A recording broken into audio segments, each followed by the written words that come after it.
Hello. My guest today is Kendra Lenore. My name is Dr. Neesa with Creative Feminine Rising, where women come together to explore the sacred as a path of activating creativity and their own unique channels to source. So Kendra is with me today to speak about her chapter in Call of the Mystical Mountain, Mount Shasta and the Emerging New Earth. Kendra is one of a group that came together to put this book out in the world. And I was given an inspiration to do it. And all of a sudden, there's 19 authors, and we're all sharing our love for this mountain and what exactly has been activated for each one of us in the process. So Kendra, I'd like to introduce you, welcome you, and read a little bit from your bio here in the back of the chapter. How self-described experiential student of life. She's passionate about her commitment to living at her highest potential, embodying the lessons and wisdom she accumulates along the way. Kendra believes that nature is the access point to divine guidance while being fully grounded in the physical body.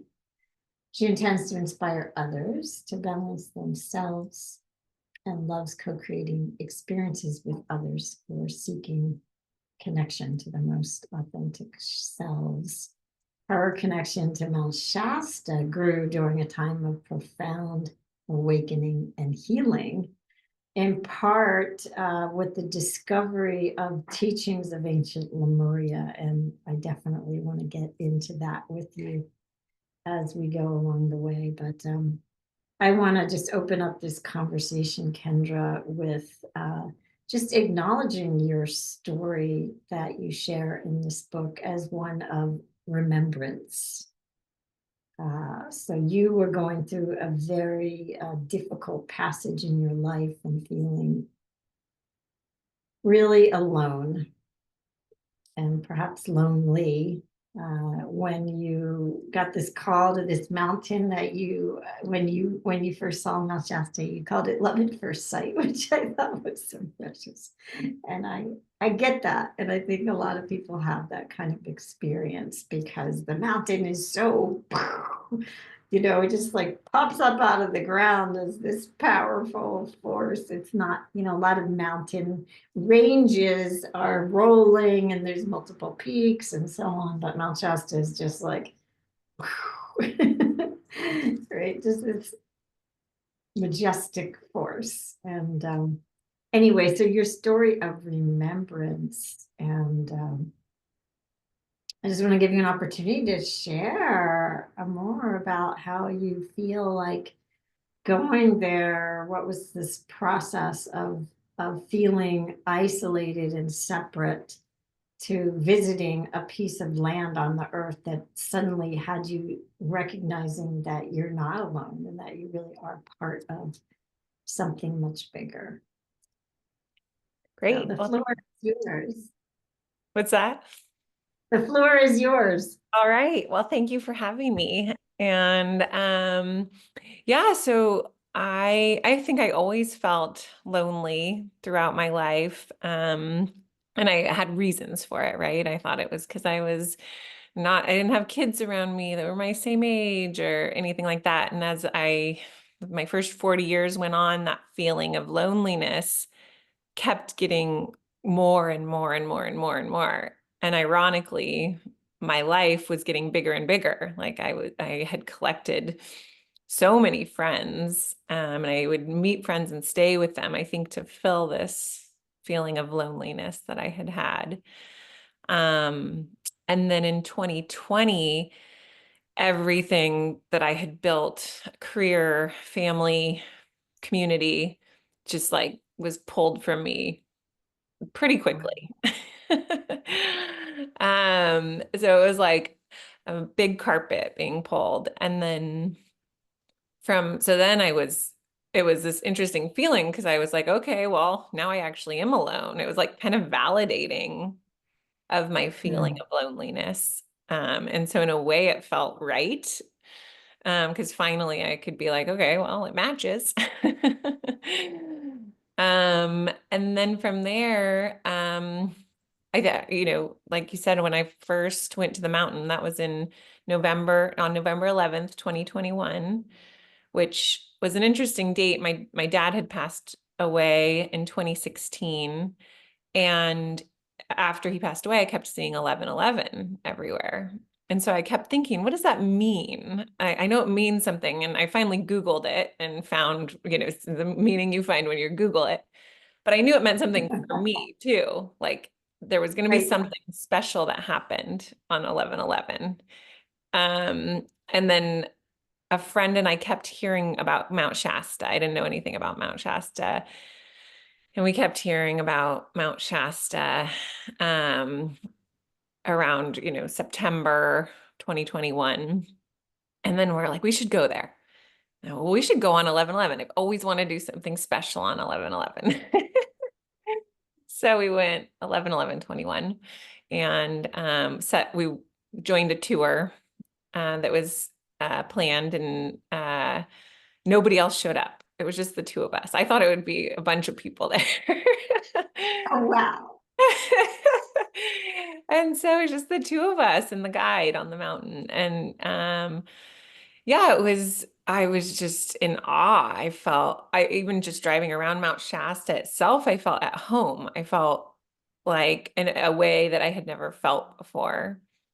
Um, it really was though when I went alone in 2022 on a camping trip and stayed at Bunny Flats that I had that first feeling of being some part of something bigger though. Like the first time on the mountain, I met somebody that had similar experiences and I'm like, oh, okay, I'm not the only person going through these things. So I got like little whispers of it, but I vividly remember being on the mountain, hiking up from Bunny Flats to Panther Meadows and looking down at the trees. And I was like, oh, I'm not alone. And it was just, I don't know, it was like this aha moment. I'm like, look at all of that. And yeah, it was like an epiphany, with just like all of a sudden it sunk in a way, things I had heard and everything I felt finally. Mm. So it That's was, so beautiful because you actually were alone. Like you were yes, the only human on this hike, right. right? And then you still got to have that expansive opening and feeling yourself as part of this larger web of life, I'm guessing. Like, what did you feel like you were a part of? Can you describe that at all? Yeah, yeah, I know it is really ironic that the first time in my life I can remember not feeling lonely was completely alone on a mountainside. Um, I just felt like I belonged, like I was part of, like I'm made of this. I'm made of these trees. I'm made of this mountain. I was never, I mean, now I actually think I am made of the same thing as everybody else too, but the human separation took me longer to feel a part of. So yeah, I was just feeling like I recognized myself, which I just describe it as the oneness that we all are, nature, the divine, each human. For whatever reason, I could finally feel that that was true. And I had no, and one of my interesting notes about my life is I never had any spiritual background or I had kind of wanted to no, my family wasn't religious, wasn't even spiritual at all.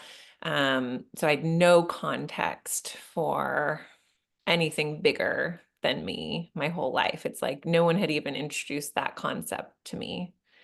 Um, so that was really an amazing thing to get to that point, having no concept of it.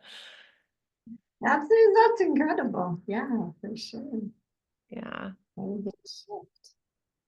And but it seems like it took you having the rug pulled out in your life, like really having the rug pulled out of what you we're accustomed to, you know, what felt natural and normal and supportive to be suddenly like, whoa, you know, I'm a blank slate now, you know, and then you receive this new understanding. And I'm just curious, like, how has that changed your life, you know, your sense of reality on the regular basis when you're not on a mountaintop? Yeah. Well, so the nice thing about having your white life cleared out like that is it is a clean slate. And I think the way that I built my life was trying to fill a void of loneliness or what I thought would fulfill me. Um, and I had done that well. So the difference now is like when I restarted, even the clean slate for me was self-led. I didn't get fired from my job or, you know, it was my choice to get divorced. Um, so I felt this physical pull on my chest to leave all of these things. Um, so that was kind of ironic too, because sometimes you hear of awakenings where something happens to you. I kind of chose it, even though it didn't feel like a choice. It felt there was no other option really. Um, and so then I end up with this clean slate. And what I have, as I've rebuilt it, I only do it when I'm pulled with that same pull that I had to leave my old life. I'll only do things or be with people that I have that same pull for. I think that's a really interesting sort of analogy that you're bringing up because, or how your intuitive wisdom works, right? Like people have different feelings of how what makes them move forward. But as you're talking, you keep putting your hand over your heart, like a literal pull, like there's something outside. Does this seem accurate? Like there's something outside of you that is your higher wisdom that's just came like Kendra over here, over here. Yeah. Yeah. And sometimes, And when you do that predictably, then what happens? um, so initially when it started happening, it did feel like a physical pull that I like would physically have to resist if I wanted to. Now it feels more inside, like coming from in me and out. But it's the same feeling within my heart. So that's just and kind of an interesting concept because it's become more within me as I get more within me. That's how I think of it. I think I was very disassociated and I was out of my body a lot. And as I've gotten more grounded in my body, I feel it's more creating from me, or those poles are coming from within me, is how it's transformed over time. But Mm. still, it's a feeling here. So, um, you know, it feels like right now I'm looking for a new place to live and I'm talking to a realtor and she's asking me to describe the what I want in the house. And I'm like, I want to feel that feeling when I find it. Because every time when I first left my house where I lived with my family and was leaving my marriage, I felt that pull and it took me up to Donner Lake in Truckee. And I ended up in this house and it's like this, I'm here. It's like this relief that I'm where I'm supposed to be. And I feel that when I'm in Mm. the company of people. I felt that with all of you on the mountain when we gathered for the authors retreat. And it's just like this sign once I get there, you know, there's resistance to getting there, of course. But once I get where I'm going, it's like, here I am. And I feel whole. Mm. I feel like it's just so clear that I'm on the right path. Mhm. So my understanding from what you wrote is that, you know, Mount Shasta was really an instrumental moment for you, which is why we're excited enough to write a chapter about it. Like that's a pretty significant output of energy to do such a thing and be part of this project. So what, how do you feel like your life has shifted since then? I know we started that question and then got sidetracked. So asking that again, because I think it's important. Shifted since being on the mountain. Yeah, since that first time of you going like, oh, I am part of something. Yeah.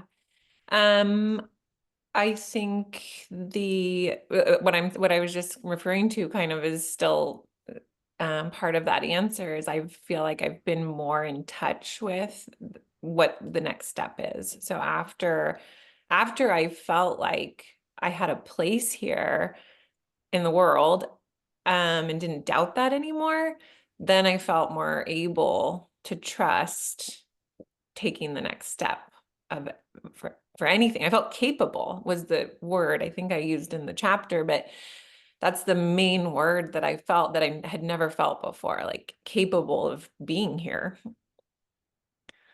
Wow, even though you were a successful professional and you were a wife and a mother and all these, benchmarks in our culture that say you've arrived and you are successful. Yeah, right. None Yeah, of that none of that helped me break feel through that. that feeling, that Right. feeling. Yeah, I could That, achieve any goal like that you set for me, and I would, put my own goals out there and kept thinking that I would have this feeling. But it wasn't until I felt a part of everything, by when I was on the mountain and felt the oneness, as proof that I am supposed to be here. I'm capable of being here. I'm meant to be here and I have a purpose. And that's the other interesting thing. So, I don't, like you mentioned in the intro, I don't have a business related to the book. But my purpose, I feel like in the world was shown to me through the mountain, which is just living my life is my purpose. And just being and following my internal guidance because I feel like a lot of us, and I was like, I think I'm like extreme example of not doing that before. And so I feel like I'm kind of redoing life as mhm. in a being way instead of a doing way. And I feel that's my purpose is to help set an example that that's possible and it actually creates miracles and you can live in a miraculous life by doing that. That's awesome. I love that. And I relate to it and I feel like, it is true. It is true. And I personally have gone through my own dark night of the soul kind of chapters, a couple of them actually. And the last one, it blew up my life so profoundly that what was an option was surrender, just like, okay, well, what do you get to show me, universe, and it was just beautiful, like on so many levels, like my own awareness, even though I'd been on a spiritual path for a long time, just like ratcheted up so strongly. And I felt like Spirit was just like rolling out a red carpet for me everywhere I went, even though on the surface things were looking a little sketch in my life, but there was all this crazy magic going on, just like everywhere I went. I'm like, here you go, here you go, here you go. You need a place to stay. You need a job, like you need this, you need that, like here you go. So that's a really valuable lesson, isn't it? When we just be like, okay, something doesn't feel right here. So what does feel right? Right. And moving in that direction. Yeah, and I think the more of us that go through these experiences and people see, okay, like I was in a long court process and I was criticized by a lot of what my external looked like, moving all the time, like having two kids and moving them a bunch is an example. Um, And in our kind of what I call the old world and the old systems, that looks really bad. And the more that people see, if you're willing to look bad, and you follow this miraculous path, it actually will take you somewhere way beyond your imagination of where you could have gotten if you had followed all the rules. So I love that that was one of the things I got out of when we all met, was that I finally found other people that were doing that, because I don't have other examples of that. I do now. I've met more people, but previously, while I was going through this, I did not have friends that were taking leaps like that, and controversial leaps. Yes, yes, not very smart. You know, in the logical, intellectual kind of way, right? Right. Um, So. So did this writing process, have some nuggets in it that you feel would be interesting for people to hear? Like, what was that like for you? Yeah, so that's another thing. I was in finance. I would have told you until I wrote that chapter that, actually, maybe about a year before that, I would have told you, oh, I'm not a good writer. I don't write. I'm a numbers person. Or, if I would have put it positively, I'd be like, I'm a numbers person. Writing's not my specialty. So, about a year before I got the invitation to write the chapter, I started journaling, and that, automatic writing. So I got more comfortable with that and felt I actually loved it. So to go from someone who's a numbers person and then find a passion for writing was very cool. So then when I was had I had I been invited to do the book before I had started my automatic writing practice, I probably would have been like, no, I'm a numbers person. I can't write a chapter in a book.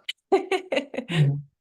Um, so it was an immediate yes when I got invited to do it.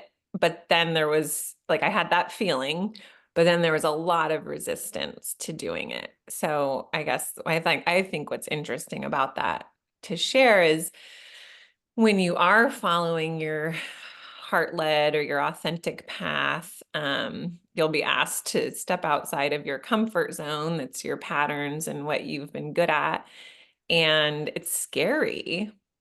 It's yeah, terrifying actually. And I had multiple times that I wasn't going to come on the retreat and I didn't think I was supposed to write in the chapter and I don't have as important things to say, especially once I saw the other authors had businesses. I'm like, what am I? I don't even have a business.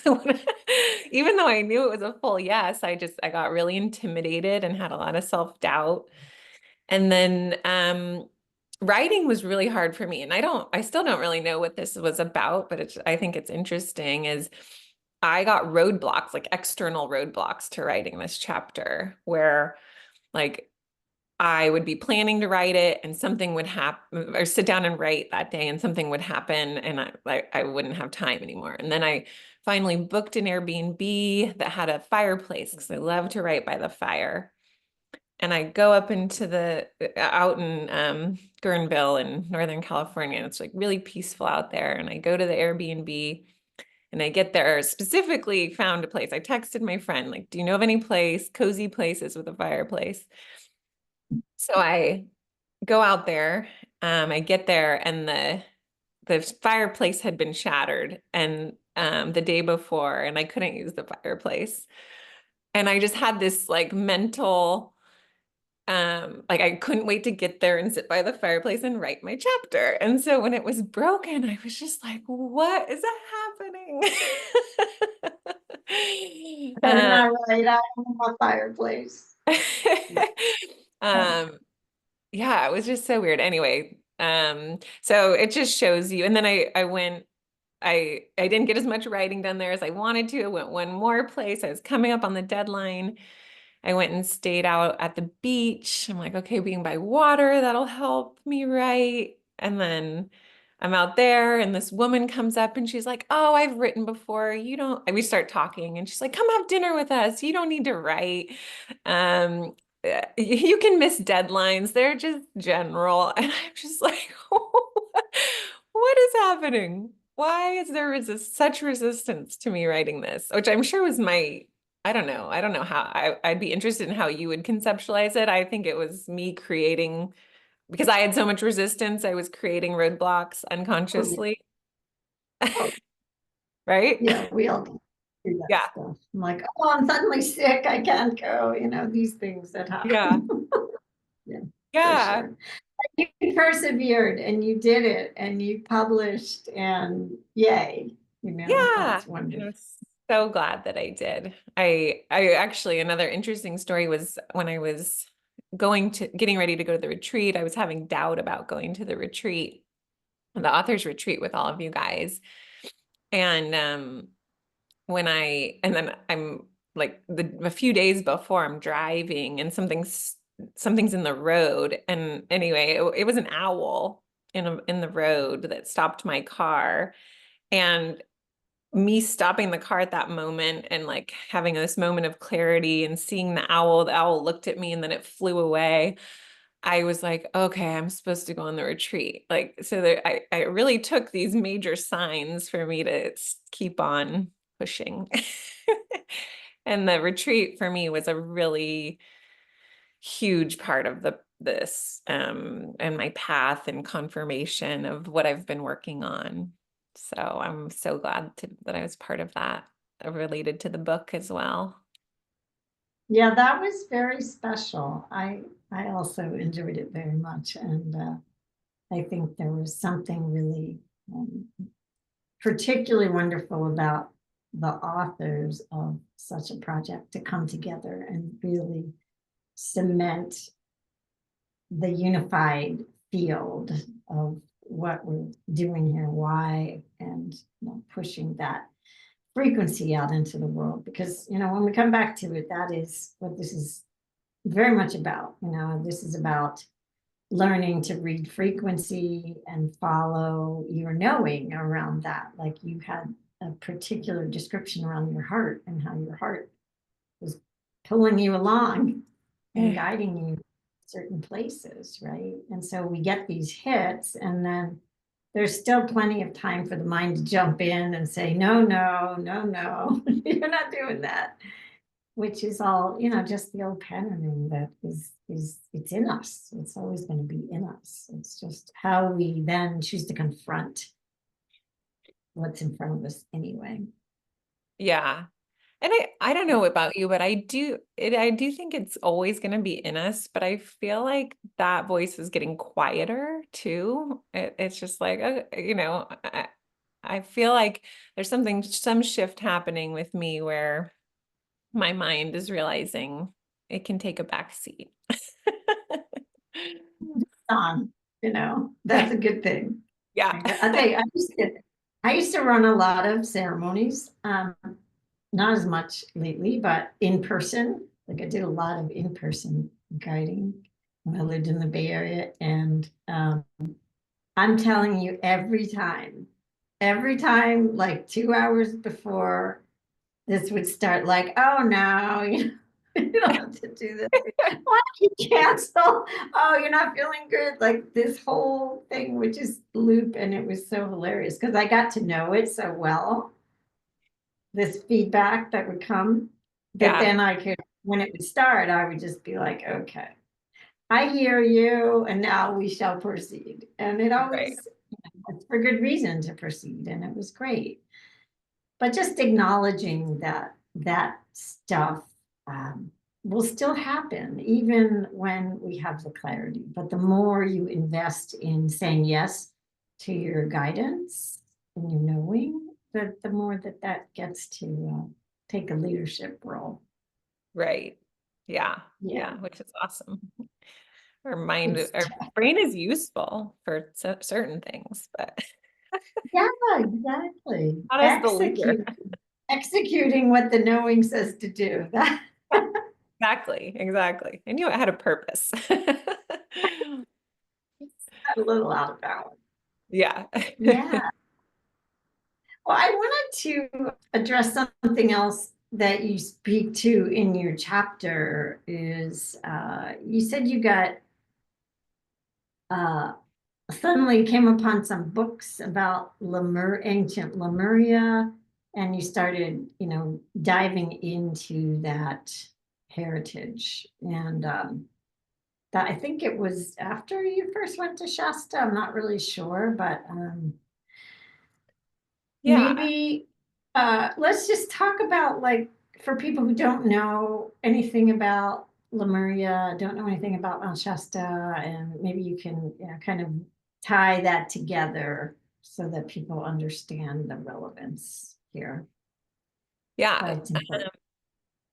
So I knew a little bit about Lemuria. I had heard Lemurians living in within the mountain in underground, in the mountain city called of Telos, and I had heard that, and it just kind of as a legend around town whenever I visited, and it just didn't interest me to look into further. I was more invested in the nature aspect of the mountain, and so it just kind of like passed by me, really. And I would see books about it in the shops, but I didn't really focus on it much. And then it wasn't until 2024. So my first visit to the mountain was 2021. It was 3 years later that I actually went to Haleakala in Maui. I had been to Maui several times, and I was finally called to go up the mountain. Same thing, where I had been there many times. People would mention Haleakala, and I'm like, meh, I'm good near the water. So I went up there on Haleakala and started my automatic writing, got a message to start my automatic writing, and and the instruction, the guidance was to start studying the Lemurians. Um, so my understanding, and I know there's a lot of different understandings I'm realizing, so that I'm just going to give you my understanding of it, is that Lemuria was in the area of Hawaii and beyond in the Pacific originally, and that the people that lived there ended up um, the waters rose and the land was not as sufficient. The Lemurian people went in underground tunnels to Mount Shasta and now live within Mount Shasta. And so that was the connection, is a migration from the Hawaiian Islands area to Mount Shasta.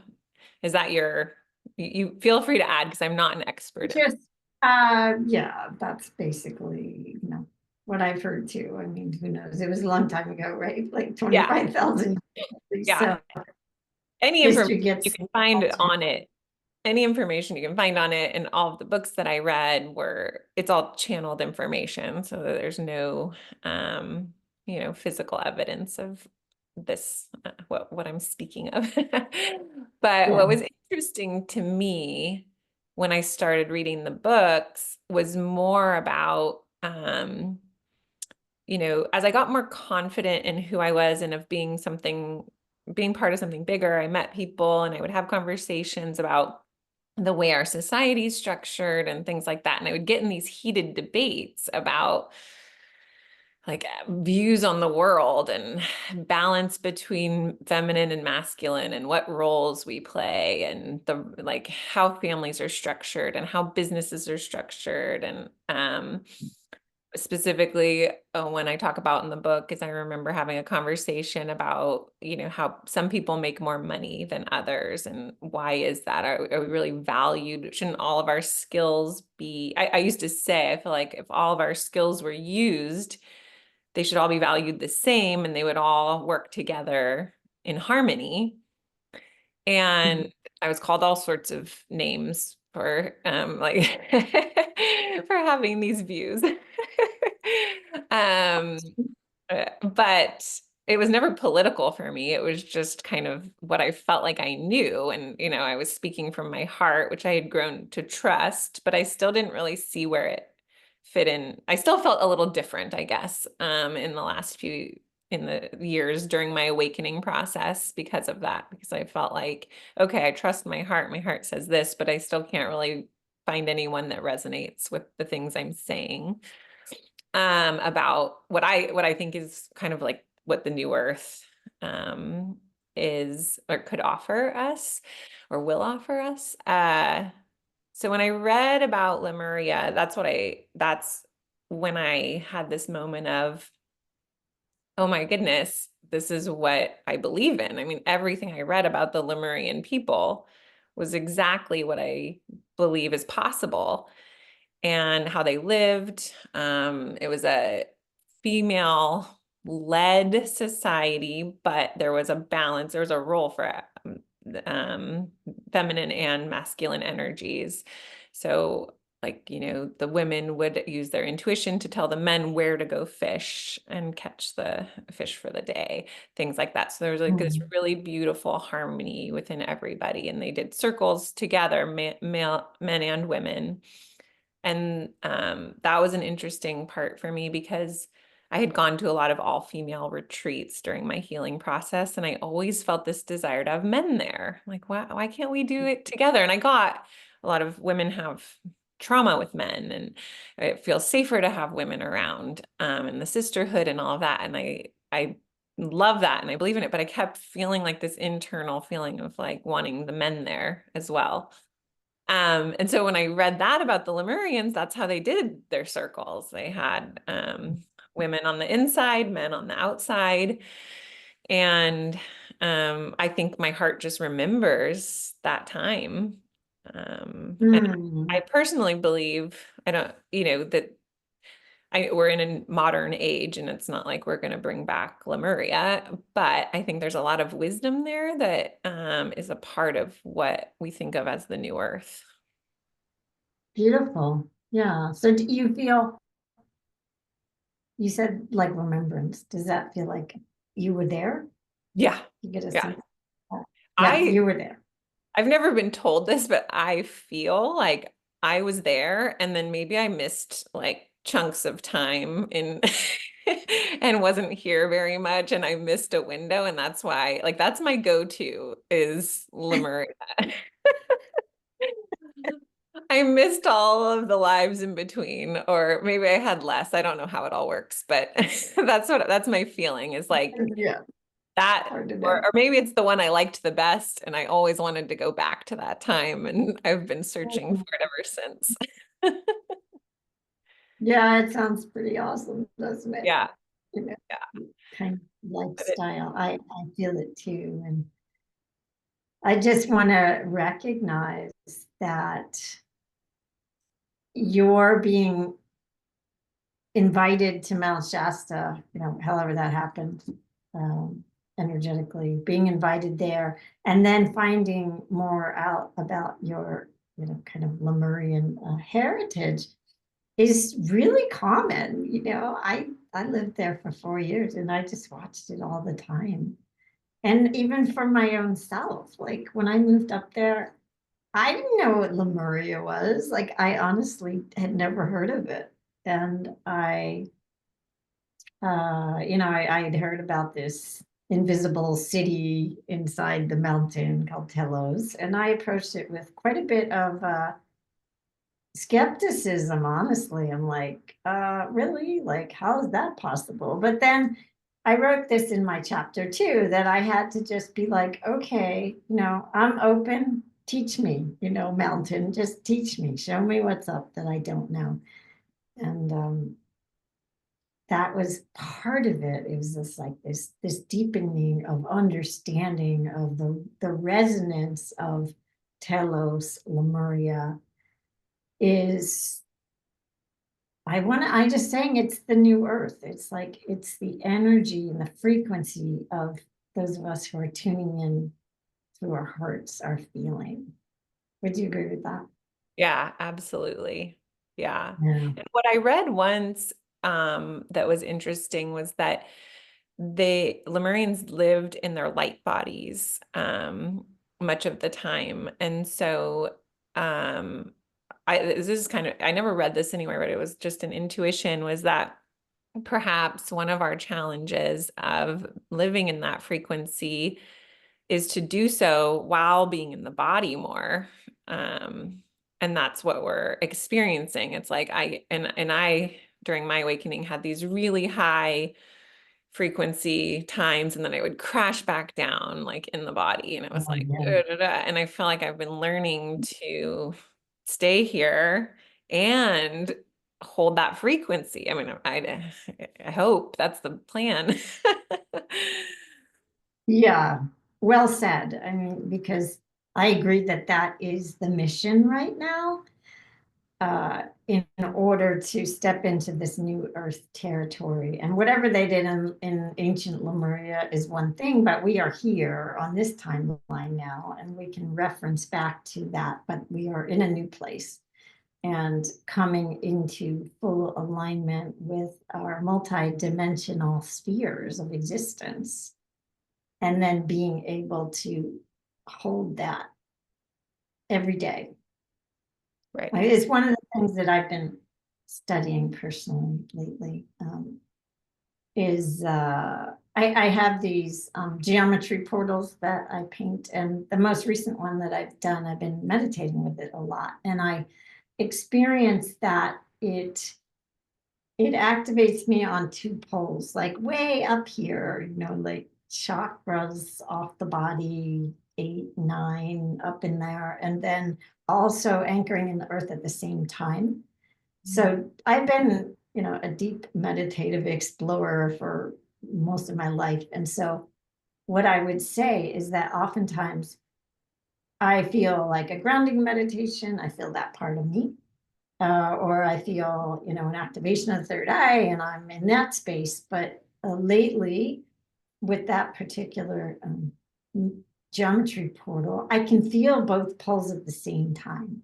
So it's really cool. Like, okay, I think this is where we're heading here. Like the level of embodiment that allows us to hold the awareness of all these dimensional forces, that are beyond the 3D and still be in 3D, and connecting to the earth and the first, second dimensions, and all the rest.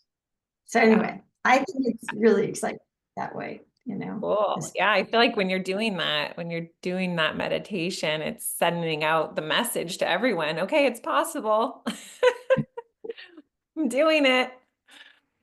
Well, that's so cool because we're all doing that, right? We're all doing our part in what we're getting hip to. Yeah. Field of truth, right? And then, you do it, I do, this person does that, and then it starts to build a field of awareness that makes it easier, for Yeah. others to step into. Mhm. Right. Yeah. And I think we all have different, roles. Like I don't meditate that much. And I feel like, and I feel like my role is to try to do that while like being busy with being a mom and having a job and everything. And how do I stay in both? Because when I get stressed, I want to disassociate, or, how can I stay grounded and have the high frequency while like not meditating? I mean, I'd prefer to meditate more also, but right now it feels like that's one of my roles is to try to navigate a busy life with that duality. Yeah, there are chapters and stages to life, right? Like when I was raising two small kids and being busy like that, no, I didn't have as much time to meditate, but I did it when I could. And Yeah, so now that's my job. My kids have grown up. I get to sit at my altar more right. often. And, I know. I and think it's, about that. I'm like, I know I'll have my time that I can do that. So I try not to, because when in these spiritual, communities, you meet a lot of people that are just like, you should meditate this, shoulds, all the shoulds. And you can feel a little bit like, I'd feel probably better if I could do this or that. And then you just have to surrender to where you are right now. yeah, where you are. And, can you fit in, 10 minutes a day? Like maybe you can, maybe you can't. But it can be Seems helpful. doable. And you, you have a really clear sensor that you described in this conversation that guides you forward. So you know what you need to do. Yeah. Yeah. Right Yeah. now, I'm getting ready Yeah. to go on a retreat. I leave tomorrow morning at 5 a.m. down in Oh, Mexico. and there's no Wi-Fi, no cell service, no electricity in the room. And I am really excited for that. So my life allows for these chunks of that, which I'm really grateful for. Really That's reclaiming fantastic. me. Yeah, well, love to hear more about that. So, in closing, is there anything else that you feel compelled to share? No, just gratitude to you for taking the inspiration that you had and making it a reality, and helping in that way, helping my path so much. So I'm just really grateful. Yeah, thank you, Kendra. Mhm.